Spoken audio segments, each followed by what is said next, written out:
Hey folks, I stream over on Twitch most days of the month, and I get a lot of people ask me one specific question, and that's if I have any tips and tricks for them. And I have lots, but it's really hard to remember them all. I thought I'd make a video with some quickfire tips and tricks, and I've had people that are new not know them, and people that have played the game since release not know them. Hopefully, there's some of those in the list below.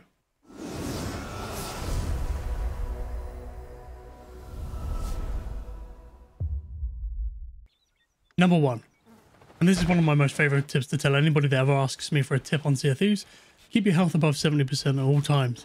That way, no players can one-shot you, and the only way you're going to die is to a keg or a cannonball. Number 2, you can replenish your ammo at any weapon box by either changing a weapon or changing the skin of the weapon. I'd advise that you have 2 weapon skins for every weapon that you enjoy using and know where they are in the menu. That way, if you ever need to do it, you can do it quickly, because chances are, if you have to rearm yourself by this method, you're probably PvPing at an outpost, so make sure you also fight around the ammo box, or at least protect the ammo box so you have the upper hand in this situation. Number 3, you can cancel a sword lunge at any time as long as there is an object that you can grab onto, such as the helm, the anchor, the rigging, or a cannon. It doesn't work if you try and pick up an item off the floor, but if it's part of a ship or a cannon that's on an outpost or something, then it'll work. This is handy for if you're going to try and lunge someone and they jump off the ship and you don't want to expose yourself to being shot, or if somebody's climbing up the ladder and you want to time your lunge for when they climb up the ladder, but for some reason they stop climbing up, you can just grab the helm. Number 4, if the helm is off center and you pass over the center threshold, it will make a very distinct clunk sound. This is handy to know because then you don't have to watch the helm or count the rotations or time it. You can just listen for the audio cue. Number 5, if you have a firebomb, you can throw the firebomb at the side of a ship and it will transfer fire to the other side of the ship. If you're swimming underneath the ship and you throw it while submerged in water, it has the same effect. This is great for if you want to cause a bit of chaos on somebody's ship, make them leave the ladder if they're guarding the ladder, for example, but just be aware it takes over 60 seconds for the fire to create any damage on the ship other than if a player walks through it. Number 6, if you keep a small layer of water in the bottom of your ship, you'll prevent any fires from starting where the water is. However, if the ship begins to tilt heavily from one side to the other, it may allow opportunity for the fire to start. But once the ship tilts back in the other direction, it should put the fire out. This doesn't take up any of the water that's in the bottom of the ship, so it can be used almost indefinitely as a preventative measure. Number 7, you've probably tried to shoot at something when you've been standing on the ship, or just try to use your spyglass to see something in the distance. You'll notice that your aim is all over the place. If you climb up to the crow's nest, jump onto the yardarm, and then use your eye of reach or use your spyglass, you'll see that the vertical sway is all but gone. Number 8, if you've had trouble sword lunging or performing a jumping sword lunge to get that extra distance, it's probably because you haven't been blocking first. Blocking first is the key ingredient here to doing a long distance sword jump. If you block first, it not only gives you a bit of extra mobility, it also gives you an ample amount of time to be able to jump at the right time. If you do this, you'll go a lot further. Number 9, one of the things that takes the longest for me in the game is resupplying my ship, and I found the best way to do this is to find some barrels that are floating in the water, fill up one of the barrels with the supplies from all of the other barrels, use the harpoon to grab that barrel, and then start sailing again. While you're sailing away, you can then unload the barrel to make the best of your time. There is a bit of a problem though.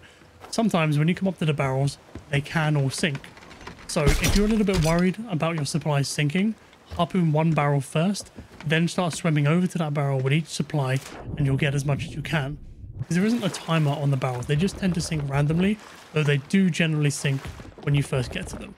Number 10, the mermaids that spawn that take you back to your ship don't spawn at random. They spawn entirely based on the proximity of you to your ship. I did a little test, and when my pirate fell off the ship, I waited and took around 17 seconds while my ship was sailing away for the mermaid to spawn.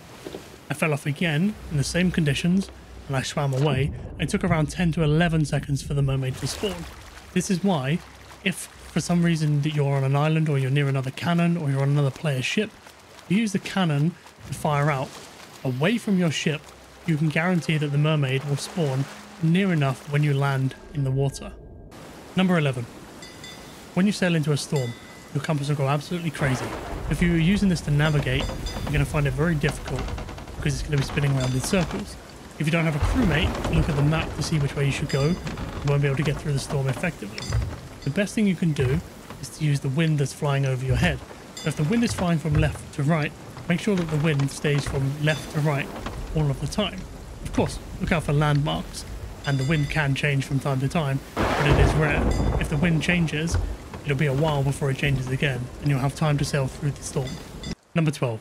There are mermaid statues that spawn around islands. Sometimes they'll spawn on the shore. Other times they'll spawn deep underwater. The green and blue ones you can take out on your own. The red ones, you need a crew usually. The way you can take it out on your own would be to get 5 kegs, position them on top of the mermaid, on the top of the water, wait 15 minutes, and let the kegs sink, and then detonate the kegs. Number 13. If you're sailing into the wind, it is faster to have your sails in what people call the dummy position. Have them set centered, and you'll go faster than somebody that is trying to angle the sails to where the wind is actually going. I don't know why this is, it just works. Number 14. Skeletons with swords will block you when you use a sword. And what a lot of people do is they just keep attacking them, trying to knock them back and wait for them to either stop blocking or stagger them so that they change what they're doing. The best thing you can do is just jump. Jump and attack over their heads. For some reason, they only seem to block up to about their eye level. That was 14 tips and tricks that I thought that you guys would find interesting. Maybe you knew them, maybe you didn't. If you've got any tips and tricks that you want to share with me or share with other people, stick them in the comments below and let us know. I've been ToejahM, and I've been your temporary ship's captain. I'll see you later. Yay!